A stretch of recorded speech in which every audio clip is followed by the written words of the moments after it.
Hey pole dancer, welcome to the Evidence-Based Pole Podcast. My name is Rosie Boa. I'm a pole dancer, pole teacher, and personal trainer. And I've started this podcast so that we can learn together, talk with the experts, read the research, and feel better on and off the pole. So if that sounds like something you're interested in doing, let's go.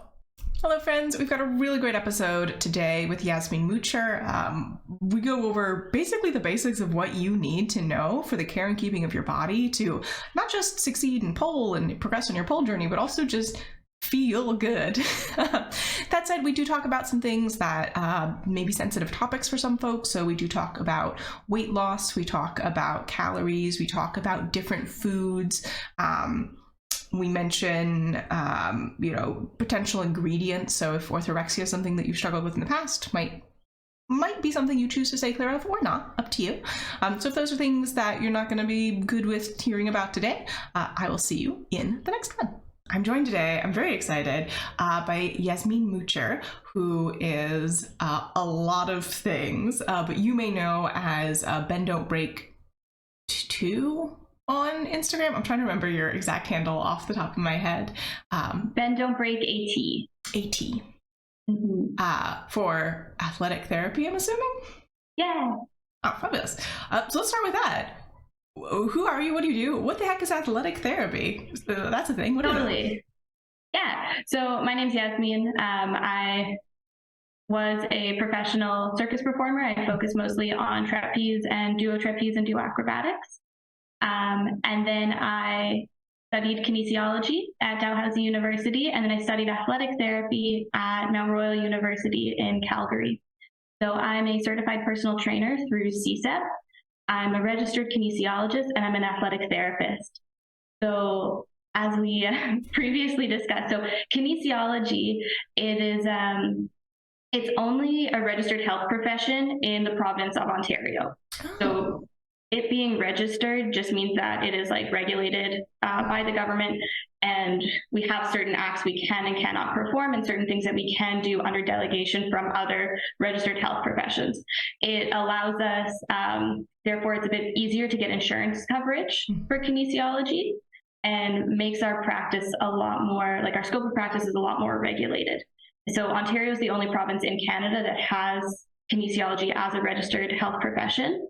It's different than kinesiotherapy. So I actually, a couple of weeks ago, had to look up what kinesiotherapy was because of this issue of somebody being confused between one and the other. Kinesiotherapy is generally, from my understanding, it's more mixed with massage therapy. And it's just when massage therapists, they can get an extra certification, I believe, that brings a little bit more exercise therapy into their practice. But it is different than kinesiology, at least in Ontario for sure. Athletic therapy is the Canadian equivalent of athletic training in the States. So athletic therapy isn't a registered health profession in any province in Canada or any of our territories. And it because we're unregulated, there's different pros and cons to each of them, but only people who have graduated from a accredited institution and written our certification exam can call themselves certified athletic therapists, versus some people who may just use the term but don't actually have that designation and that education. Wow. So I do all the things. Yeah, it's a lot. And so I mentioned earlier before we started recording that I'm also a personal trainer, and it sounds like the big difference between what you do and what I do is, obviously I also do pole stuff, which I don't think you're teaching pole, but I really only work with people who are healthy, right? So if I have a student who's injured or has some sort of movement that's hurting them, I'm going to refer them out. I can't help you with that. And it sounds like you really focus more on people who have been injured in the past or are currently dealing with, a fresh one. Definitely. So right now, and especially with COVID, I graduated and got certified in athletic therapy. I graduated March 2020, and then with that took a little while to actually get certified. And so I've kept my personal training certification just because it allowed me to get jobs in different places when there were a lot more restrictions on both sports and gyms and just the fitness industry. And I haven't been in a place yet where I can let go of that certification. Within athletic therapy, there is part of our scope is strength and conditioning, but it's not necessarily as in depth as personal training may go in terms of looking at things like weight loss or like regaining or gaining like cardiovascular capacity, that kind of thing. So in my personal training practice, I work, right now I work part-time at a women's gym. Oh, incoming dog. I don't know if you can hear her. I can, no. Perfect. But in my personal training practice, I work at a women's gym. And so I see a whole whack of different kinds of things. And more so in my athletic therapy practice, I'm working with athletes, mostly aesthetic sport athletes, circus and dance and gymnastics. So yeah, I find, however, that where my athletic therapy practice and like the skills I have from that and my understanding of the body that I have from that and rehab times and reconditioning, that kind of thing, it blurs so much with personal training. Because as soon as I can use the manual skills I have from athletic therapy, so whether I need to do some joint mobilization, some soft tissue release, whatever it is to get that person just moving a bit better, it moves right into exercise therapy and getting you strong again. Why did I have to mobilize something back to where it was? Why wasn't it being held properly in the first place, like by your muscles? And then with that, I guess the separate from personal training would be, can I use taping techniques? Can I use a bracing technique to help keep it there a little bit longer? Yeah, so that would be like the kinesiology tape you'll sometimes see people. Yeah. That's definitely one technique, like one kind of taping technique that we can use for sure. Not something that I would ever do with my clients, not just because I only teach virtually, but again, just outside of the scope of my practice. And I think that's, as fitness professionals, it's important to be forthright about what we can and can't do. Oh my God, yes. Yeah. So you mentioned you work both with sort of aesthetic athletes, so dancers. I don't know if you work with pole dancers, but I think there's a lot of particularly in working both with dancers and with circus artists, right? A lot of similarity in those movement styles, and then also sort of just the general population. And what in your practices do you notice are some of the biggest differences between folks who are aesthetic athletes and just like people who aren't? Let's just put it that way. Just going around their life, not trying to get upside down. Yeah. So like once upon a time when I was studying athletic therapy, I was out in Calgary, Alberta, and there I worked at a pole studio, partially teaching like active flexibility classes and acrobatics classes and basic aerial classes. And I never taught pole. I did take a few pole classes, but I did work one-on-one with some of the pole athletes there, whether they were like working on a specific skill and it's like, okay, let's look at your movement and see where we got to get strong. Or if they were dealing with pain, working with them on that. In Toronto, where I am now, I haven't worked as much with pole athletes. But the main thing I noticed, I'd say the biggest difference is just the range of motion that like basically anywhere at any given joint there's going to be a huge difference, and also a huge difference in need. So understanding that, my average like mom that I get at the women's gym, she can do a straight leg lift, maybe 70, 80 degrees. And that's good enough for her. She doesn't have pain, she doesn't have issues there. But if I'm working with an aesthetic athlete and they can only get their leg on their own to 70, 80 degrees, that's not okay. That is not nearly enough. No. And same with shoulders. Shoulders have to be able to move like way, way more, and to get into that overhead position. Even say at the gym, I may be working with some of my younger athletes that were working a bit more towards Olympic lifting. And sure, they need to get their arms way up overhead, but even then they can get away with a much wider grip versus my aerial athletes that need to be like, if they're on a rope, on a pole, they have to be close together still. Yeah. So that's definitely the biggest difference. But I find ultimately it's still training very similarly, towards getting those goals. If I need to improve range of motion in one versus improve range of motion in the other, it's just where do we stop? how am I going to get that far? How strong do I have to be to get that far? Where are your limitations for the shoulders? Are they coming from the thoracic spine? Are they coming from the lats? Is it coming from the pecs? What do we need to work on? So it's not, again, there's so much overlap between the two. It's just, where do we end and what are we working towards? Yeah, so it's more degree of, sort of stress and movement, and then having strength in those positions, which, the example of like the straight leg lift, if you're trying to invert, the higher you can get your legs, the easier it's going to be. So that's a functional movement to get, past 90 degrees for a pole dancer. Whereas for, someone just out there living their life, not a whole lot of activities just in the world where you need to do that. Exactly. Yeah. Maybe if you have a very tiny shower and you like to shave your legs and you lift your leg and put it on the shower ball, maybe. I'm trying to come up with examples. Definitely, yeah. Yeah, definitely. So with that in mind, right, the difference between, artistic athletes like pole dancers and just regular people who don't want to do that thing, maybe yet, I don't know, maybe they're going to be pole dancers at some point in the future, is degree and not like necessarily the types of motion, right? Like you can only do so many types of movement with your ankles, for example. You can only do so many types of movement with your wrist. So even though you may want more movement in that direction and more strength, there's, the pathways are limited. We have, limited degrees of freedom as people who live in human bodies. We are not octopuses.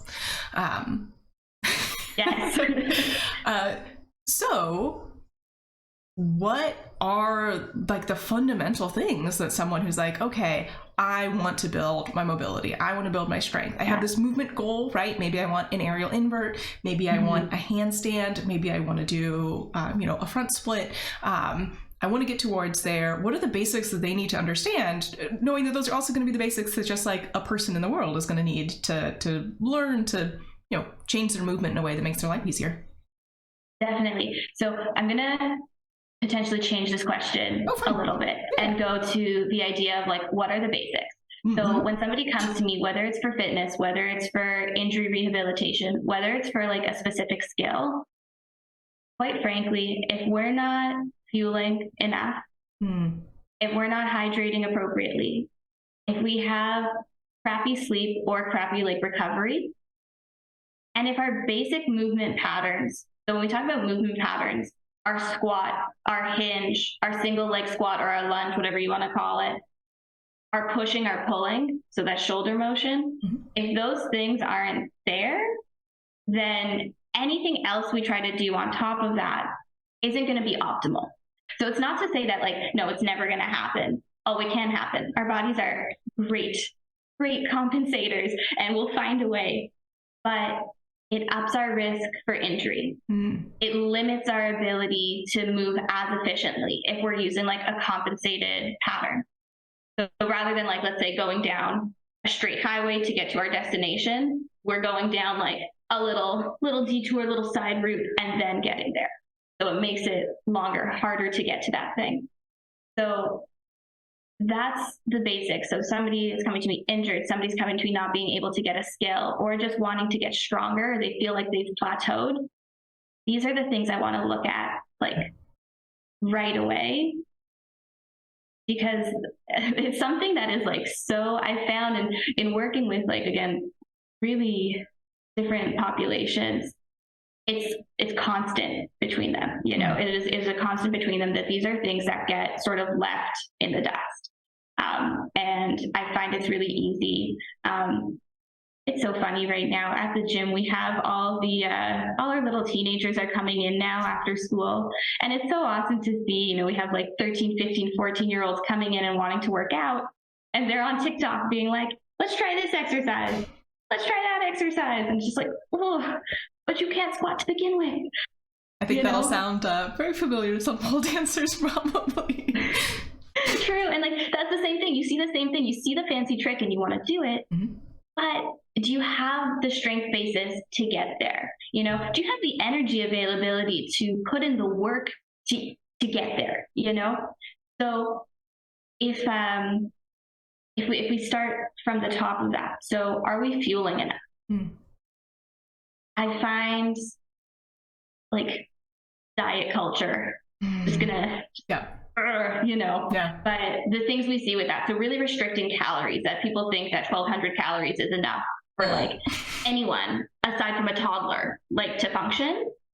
It's not enough. No. It's really not enough. And let's say with pole and with aerial, yes, we're getting a lot of like recreational athletes. Like the majority of the people who are practicing in these sports aren't, or activities, whatever the heck you want to call them. We're not going to argue about what and what isn't a sport, but doing these things, they're not doing it professionally. No. And that is totally fine. It is, personally, in my opinion, I think it's the most fun, the best thing ever. So professional or not, doesn't matter. It's the best.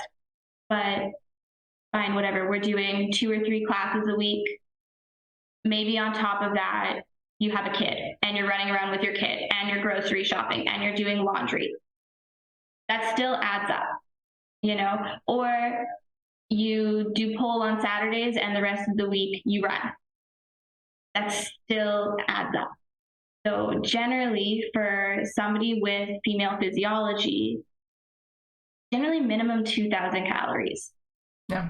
Obviously, there's nuance to this. If we are looking into some weight loss, obviously there's nuance for if we have different kinds of metabolic disease or hormonal dysfunction. There's always going to be nuance to it. But generally, like 2,000 to 2,500 calories per day is baseline. No. That is what we need. And I can send you some harder numbers. I'm not going to go and start like jabbering off numbers, because then like over the head. I know when we're listening to these things that you can put in show notes, or we can collaborate in Instagram posts, whatever the heck. But getting enough calories, are we fueled? And then when we start looking into training, are we fueling appropriately around our training? So still, if somebody is eating one like big ass burrito that is 2,000 calories once a day, like a snake, yeah, that doesn't count, doesn't work. In my perfect world, we're fueled before we practice, ideally like minimum 2 hours before we're getting something in, and then we refuel within 30 to 45 minutes. That really helps the body recover properly, and also that the body doesn't perceive a low energy availability state. So again, in talking with pole, yes, there are people with male physiology who do pole as well. The majority we know have female physiology. So I'm going to keep it there for now, because these bodies work differently. And when somebody with female physiology, when their body perceives that there's low energy availability, we start to downregulate. And the first things that downregulate are our reproductive systems and our endocrine system. So our hormone systems, essentially. And that can really mess with our body's full functioning. It can help us, or not help us per se, but it'll make us hold on to fat mass a lot more. We'll break down our muscles instead of our fat for energy, because there's a lot more like good stuff, there's a lot more nutrients in that. And quite frankly, from like an evolutionary standpoint, our bodies want energy.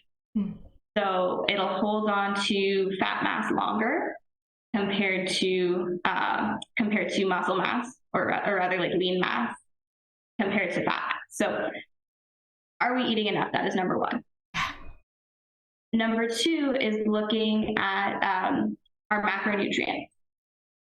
So we can be eating enough, but even when some people say are doing keto, and they're really low in carbohydrate, again, female physiology really needs carbs. We're a lot more sensitive to low carb diet in this like down regulation. So when our body perceives that we don't have enough carbohydrate, then there's a down regulation of our hormones, and like our endocrine and reproductive systems, rather than just saying hormones. And yes, like people can see good results in generally short periods of time on low carb or keto diet, and it may be like changes in performance might not always be like as evident when we see, like when we have this kind of down regulation, but 3, 4, 5 months down the line of it, that's when we start to actually see those symptoms. So people might be trying it and say like, oh yeah, like I feel great, I feel good, but ultimately the processes in their body are starting to downregulate, and it can cause like more long-term issues. So carbs on that end, and then are we eating enough protein to actually rebuild and help our muscles recover? So, and this is a thing I see a lot now also with like vegan athletes and vegetarian athletes. Not that there's anything wrong with veganism. You know, I'm not going to sit here and say like you need to eat meat. It's just more challenging to make sure that you're getting everything you need. Exactly. Like it's totally doable. It just requires a bit more planning. And understanding that protein isn't as necessarily bioavailable, which means that it's not necessarily as easy for our body to absorb all the protein that comes from a plant-based source. So just making sure that we're getting like enough protein if we're vegan, making sure that the sources that we're choosing are varied, because we have all these different amino acids that make up our proteins. Plant sources are never complete, so they don't have all of the amino acids in one source. So tofu, like seeds, peanuts, thank you, those kinds of things, they're not going to be complete sources of protein versus like an animal protein that will be. So making sure that if we are on a vegan or vegetarian diet, that we're getting a really big mix of different kinds of protein sources to make sure that we're getting everything the body needs. So that's the nutrient one. I know I sort of went off on that. Anything you want to touch on there? Yeah, all really good points. I will just do a little callback. So we had an episode with a dietitian, and one thing that Tanya mentioned is that if you're, that snack right before you train, some people will have a harder time digesting that and having a good time in their training if it's particularly fatty or protein heavy. So maybe something a little bit more carby. I am definitely one of those people. One time I had some fried chicken before class and I wanted to die. It was the worst experience I've ever had on the pole. So, oh my God, yes, like something like fried chicken that is like really oily and like it's a heavier kind of protein, for sure, not necessarily our best option. Like even like giving yourself like 2-3 hours to let the body digest that. Yes, but if that's the case, even having something like I'll use the example of Gatorade, but like whatever sports drink, or you can make your own sport drink, whatever feels good for you, that we're giving the body some sort of carb and some sort of like electrolyte, so that we're not going on empty. And it's something that can be like readily available. So I like the example of Gatorade because it's really like readily acceptable, and it gives us that carbohydrate. Yes, there's red dyes in it. We can choose like one of the non-colored ones. So if you get the zero, like Gatorade Zero, that doesn't actually have sugar in it, don't do that because we need the carbohydrate. Okay, we don't need sugar alcohols in our body. We need the carbs. Or we can make our own sport drink. So you could do water and mix into it some honey or some maple syrup. You can add a little bit of lemon and a little bit of salt. And there we go. And it can help give our body some of the nutrients that it needs to perform its best. That again, we're not running on empty. There's I'm gonna go on a little bit of a story tangent here, but so I come from a farming background, and when folks were out making hay, my grandparents, my great-grandparents, the kids would bring them out water that had like a little bit of apple cider vinegar and lemon juice and salt in it, and that they bury the jug so it would stay a little bit cool, and like that's what people drank while they were haying for that reason, because that's, if you've ever made hay, it's extremely physical. It's very hard. I haven't, but like exactly. Exactly. Like that kind of thing is what we need to help keep our body going. That's awesome. So if we have our nutrient all down pat, the next thing I would look at is hydration. So this goes into that's like making a drink. Yeah, perfect. I'm here still with my coffee, emotional support coffee. But hydration. So looking at, okay, are we drinking enough water to begin with? That's a big one for some people. And then sometimes, are we drinking too much water, that we're not getting enough electrolytes in? So yeah, there's these like, you see the big, massive water bottles that have the time signatures on it, like 11 a.m. you can do it, like 12 p.m. get to here, which is great. But also, if we're hydrating too much without an electrolyte, so exactly like you said, a little bit of vinegar, lemon juice, salt. If we need some carb, adding in maple syrup or honey, or if we prefer to not make one on our own, yes, like a sports drink has a time and place. They're not the devil. Putting that into our routine. And now I know with a lot of people, hydration can be a challenge. And so it doesn't have to be like straight up boring water, but we can do something like a herbal tea, so mint tea, like a cardamom tea even. I'm in Canada, the Tim Hortons apple cinnamon tea, which is really popular. Like, hey, y'all heard sweet tea. Sweet tea, great sports drink, and maybe like unsweet tea for the rest of the day. That's hilarious. True, sweet tea. Is sweet tea caffeinated? Yes, usually. Okay, so well, you can make it decaf. So okay, so decaf, fine. Caffeinated, less fine. So decaf herbal teas there. We can use those instead to add like a little something to our water. We can put, maybe if we don't want salt, but we can put like lemon or lime or orange slices, grapefruit, whatever the heck we want into our water to make it just a bit more palatable. This is a place where I don't mind using something like a Crystal Light or like Energy or Emergency, like one of those things, because if it makes you drink the water compared to not drinking it at all, I would rather you drink the water with the Crystal Light or with that like flavor booster, even if it has maybe some stuff that isn't as favorable. I'd rather you have enough water with that stuff in it compared to not enough. We can also put even like a little bit of juice and mix it in so that it's flavorful. And also another option I give my clients is you can use fizzy water. So only if your tummy doesn't get bothered by fizzy drinks. And even I would say like you could go like half fizzy water, half regular water. So that again, it just makes it more palatable. But looking at that basic of, are we hydrating enough? And what strategies do we need to use to make sure we're hydrating? Okay, are we hydrating, but are we getting a proper mineral hydration? Are we getting those electrolytes in? That is another important one that we can forget about, but can really affect our performance and our recovery, because those electrolytes, it's sodium, it's potassium, it's what our muscles need to contract and relax, it's what our body needs to function. So if we're lacking those things, then that can be a much bigger issue than we think about. And especially now also, like, again, going back to diet culture, like to not salt your food. It frustrates me so much. It's like, no, our bodies need sodium. Our bodies don't need excessive sodium. But then when you take it away completely and you don't put salt in your food, you don't eat any processed food, where are you getting that sodium from? And again, it is one of the main things our body needs, and that in itself can cause a lot of problems. I was watching, there was a cooking show.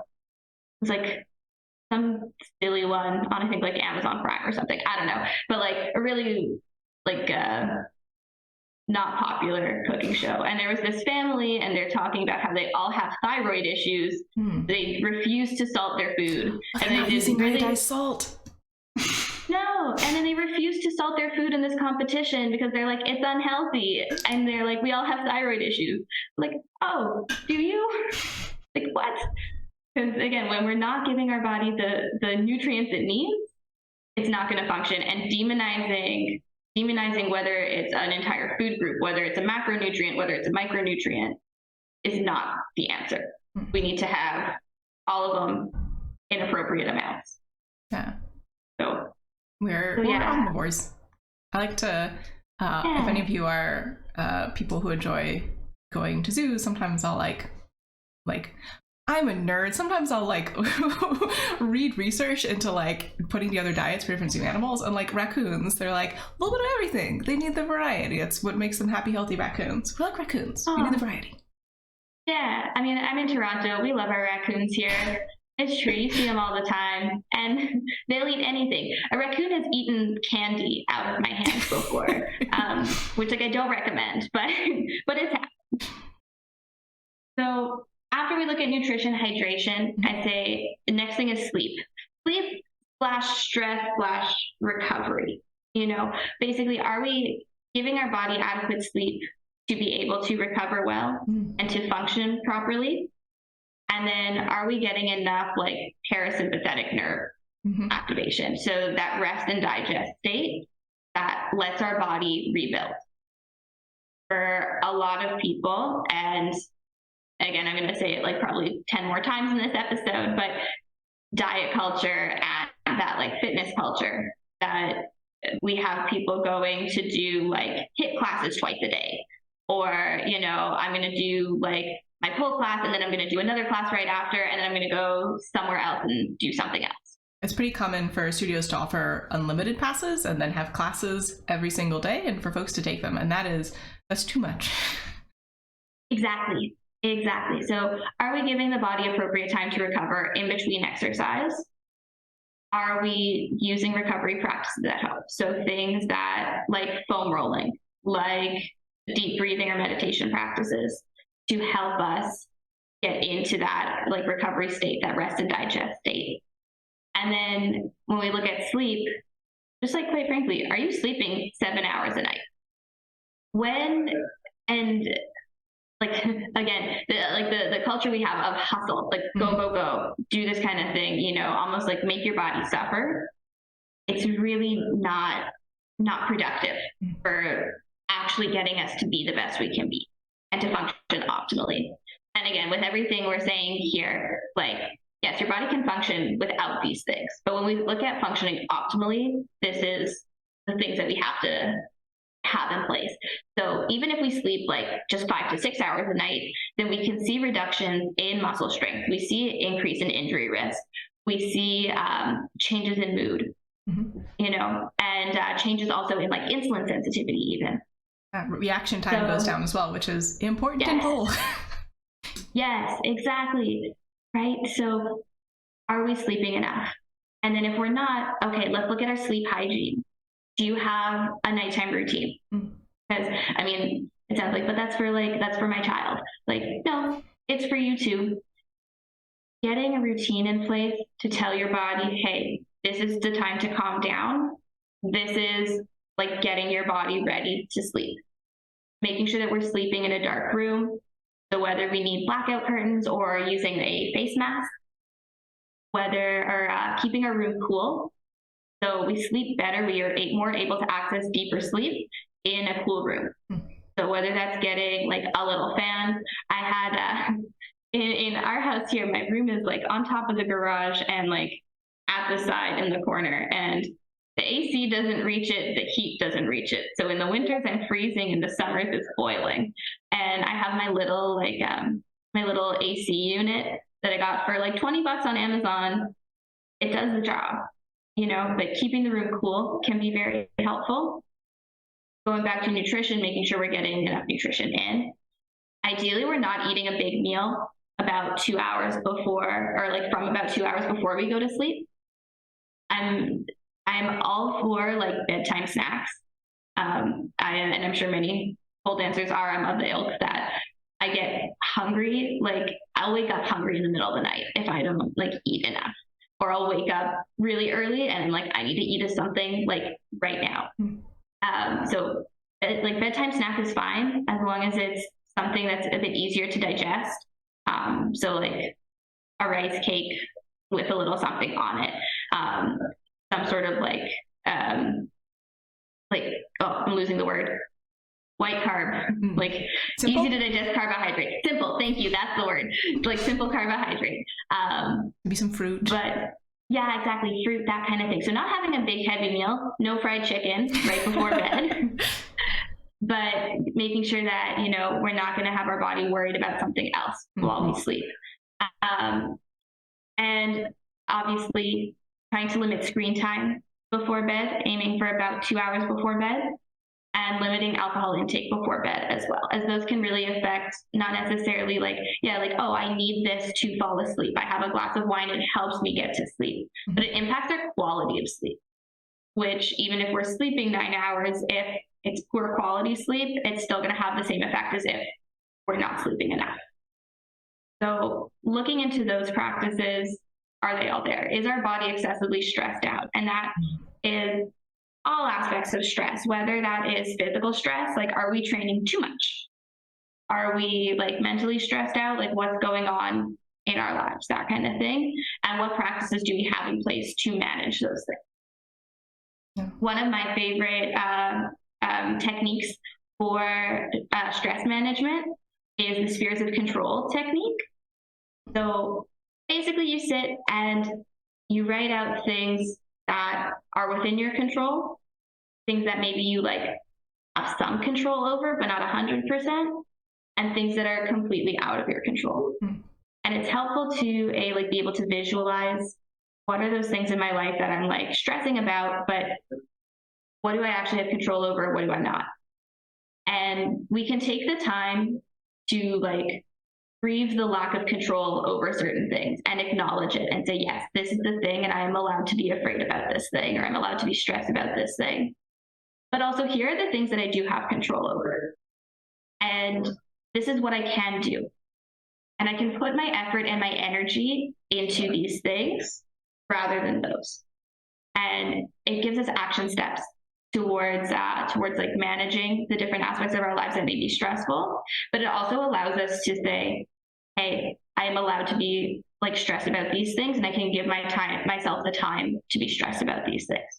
So personally, that's one technique that I enjoy so maybe using. And I found, I was gonna say, so maybe for a pole example, you can't control a competition date or a performance date. You have some control over your training schedule, right? Like maybe you need to get in when the studio's empty, so you have some control over there, but you can sort of define frequency. And then you have complete control over whether or not you sign up for it. Yeah, exactly. And let's say you have control over, what you do in your training sessions. Yeah. We don't necessarily have full control over, am I going to feel crappy that day? Am I going to catch a cold? But yeah, exactly. We can lay those things out. That's a lovely example. Thank you for that. So using those kinds of things. And then I'd say the last bit, not necessarily the last thing, depending on the client, obviously, but the last of these basics is just our overall movement. So, hey, you're trying to do a handspring. You're trying to get a leap. Can you squat? Can you do a proper squat? Can you get, your knees in line over your toes? Can you drive your hips back? If that isn't there, good Lord, how are you going to jump up? Again, we can compensate, but it's not going to be as efficient. And therefore, it's going to be a lot harder to do. We're not going to be able to generate as much power, and our injury risk goes up. They were trying to do other kinds of motions, like same with handsprings, different. A pole climb, great example of a place where you really need squat strength. Yes, exactly. So doing those kinds of things, what do we do with it? I'm trying to invert, but I don't have the core stability. I don't have the core strength to lift my legs. Okay. Can you activate like your transverse abdominis? Do you know how to properly activate your core? Do you know how to like create pressure control in your abdomen to even start there? Or are your hip flexors just trying to do it all, like hip flexors do? So looking at that, looking at the shoulders, if somebody, let's say we're having issues with climbs, or we're having issues with like walkovers. Or even just spins. Yeah. Thank you for bringing it back to pole. I'm not as familiar with the apparatus. But if I don't have that full shoulder range of motion, it's going to go into my elbow. It's going to go into my wrist. It's going to go into my low back. Yeah. And when we're compensating there, then same deal. We're not going to have as much ability to like do the motion. We're going to up our risk for injury, and we're going to decrease our efficiency in it. Yeah. So those are like the basics, especially from like back to that Instagram post, like those are the things that I'm like, we have to get a handle on this before, or rather like even concurrently, we can start working on the specific skills, the specific routines, getting whatever it is into the more sport specific stuff. Definitely. So building up, you know, making sure you're fueling adequately, making sure your nutrition's right, making sure your hydration is right. And for, you know, nutrition, hydration, if you're below things, your brain uses what I think like a quarter of all the calories you eat in a day go straight to your brain. So if you're reducing that, you know, you're also not going to have as much mental clarity and you'll just feel worse. Nobody wants that. Making sure your sleep is good, checking in with your stress. So, and these are, for those of you who are in my conditioning club, we have a bi-weekly check-in, and these are some of the things we talk about, right? Like, what's going on in your life? What's your movement diet? What are you doing around in the world? And how is that impacting your pole? Because it will, regardless of what it is. You know, if I sit all day, that's going to impact how I show up on the pole. If I'm gardening all day, that's going to impact how I show up on the pole. Then breaking things down into movement patterns. And again, for my students, you might have wondered why we do so much off-pole conditioning, working on that, you know, strength, endurance, mobility, body awareness. Well, it's because even though you're spending time not working on the thing you think you want to work on in the way you think you want to work on it, you're going to progress more quickly. And it feels so counterintuitive. And I understand as a student, it can feel frustrating for you to go in and be like, I'm working on, you know, Gennaro. And we're like, okay, how's your like general ability to backbend and breathe at the same time? Because if you can't do that, it's never happening. Or it might happen and then, you know, you might pass out, worst case scenario, and fall. And nobody wants that to happen. You don't want that to happen. So sometimes it may feel like you are regressing, but you're really progressing in small parts that make up the whole. You know, that made me think when I was 17, 18 or so, and I had moved away from home for the first time, and I was training about 20 hours a week in circus. I know, it was dumb. It was great. I loved it. But like, I'll get to the dumb part. I was in pain. I was hurting every day. And I love my coaches.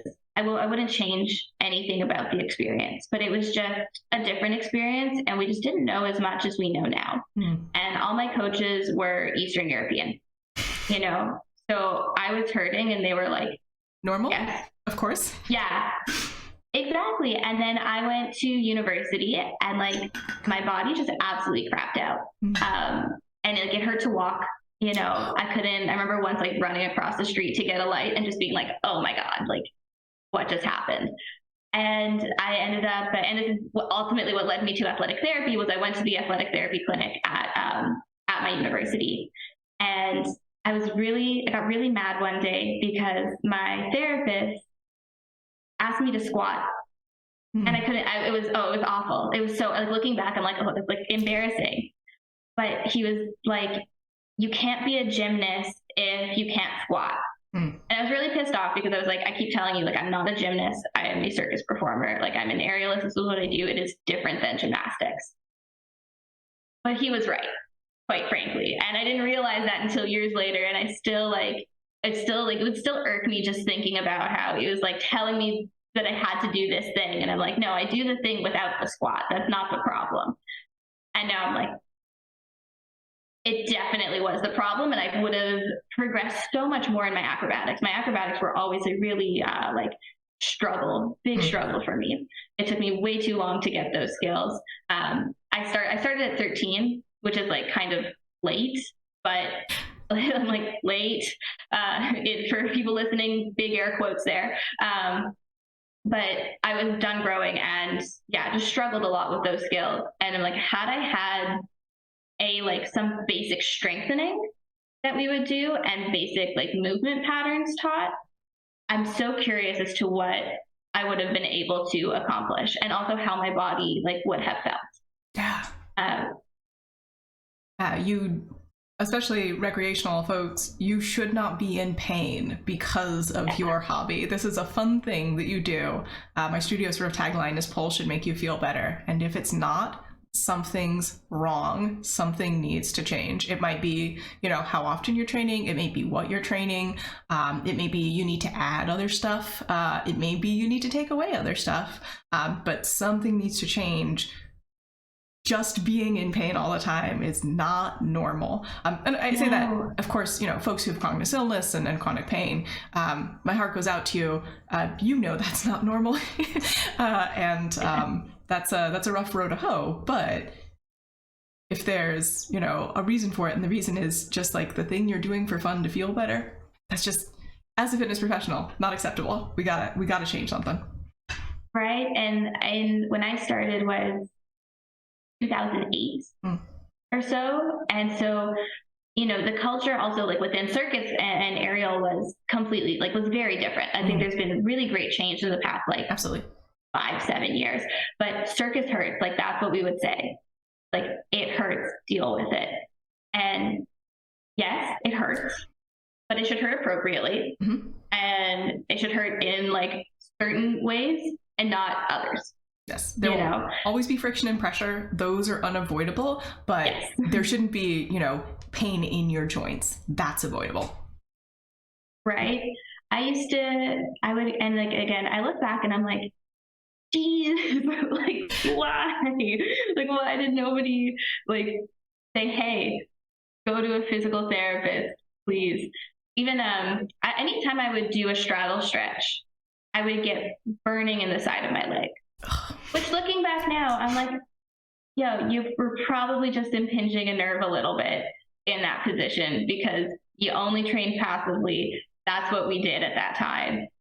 And your muscles didn't know what the heck to do with themselves. And even, I would ask my instructor and they were just try massaging it, try rolling it a little bit. Okay. I asked my doctor. I said, it hurts when I stretch. And he told me to stretch more. And I was like, eh? But at the time, I trusted my doctor and I stretched more. Let me tell you, it didn't help. And so, just having an understanding of your body doesn't need to hurt this way. There's ways to train around this. There's ways to strengthen around this. What could be causing this pain? It's not normal. There's so much more there now, which is awesome. And I'm thankful that there's so many more of us now who are screaming from the rooftops. Just strengthen your active flexibility. Do it. Go eat a snack, please. Yeah. I think that pole is certainly behind circus in terms of that transition, but I think even now we're getting better, right? When I started pole, I'm trying to think the first time someone said the words active flexibility to me, it would probably have been a good 3-4 years after I started, and I think it was a circus instructor. It was an aerial instructor. It wasn't a pole instructor. It might have been someone who was a pole instructor at that time and is only an aerial instructor now. But yeah, it was certainly not the done thing. And I mean, pole is also a very young discipline, right? Fania, who started the first pole studio, is still teaching pole. It just has not been around that long. So there's so much room for growth and to bring in, we know as humans so much more about how the human body works and how to move well and feel good today than we did 10 years ago. The amount of research that's being done is really, really phenomenal. And we can benefit from that. We just have to seek it out and do the work of adding it in. And by we in this case, I'm mostly talking about, teachers and professionals. That's part of my job is I got to go, rummaging through those papers and be like, okay, is this relevant? Do I need to do this? Maybe I'll try it out in my own training and see what I notice. So yeah. All right. So I think this is going to be a long one, but I want to make sure we don't go over our scheduled time. So if folks wanted to work with you or find out more, what are some ways that they could do that? And what are some good places to find you on the internet? For sure. So I'm probably the most active on Instagram. I'm Bend Don't Break AT with periods in between each of those. I'm also on benddon'tbreak.net, or you can reach me through email at benddon'tbreak.at@gmail.com. And I'm on LinkedIn as Yasmine Mucher. And I also have a profile on Circus Talk, also as Yasmine Mucher. So any of those places, I'm around. I'm more than happy to chat with people. It's the best. I love it. The more that we can have these conversations going about how to better the practices of pole and aerial, the better it is. So yes. Anytime. Absolutely. And we all deserve better, right? Like, things are, plenty of things in the world are crappy. Your fun activity you do for fun should not be one of them. Well, thank you so much for joining today, Yasmine. This has been a treasure trove of information, and hopefully folks who are listening can be like, all right, I've got a couple tips I can take there. Maybe some sleep hydration. Sleep hygiene. I wouldn't recommend sleep hydration. That sounds like a bad idea. Maybe some sleep hygiene, maybe some nutrition, maybe even just, working with a personal trainer and evaluating your foundational movement patterns and being like, okay, maybe this needs a little work. Definitely. Thank you so much for having me. It was such a pleasure. Of course. And thank you everyone for listening, and I will talk with you soon. Thanks so much for joining me today, pole dancer. This podcast is a production of Slink Through Strength, the inclusive, evidence-based online pole studio. So if you're looking for a place to train, either off-pole conditioning and flexibility, or learning pole tricks and refining your pole movement, you can find us online at slinkthroughstrength.com.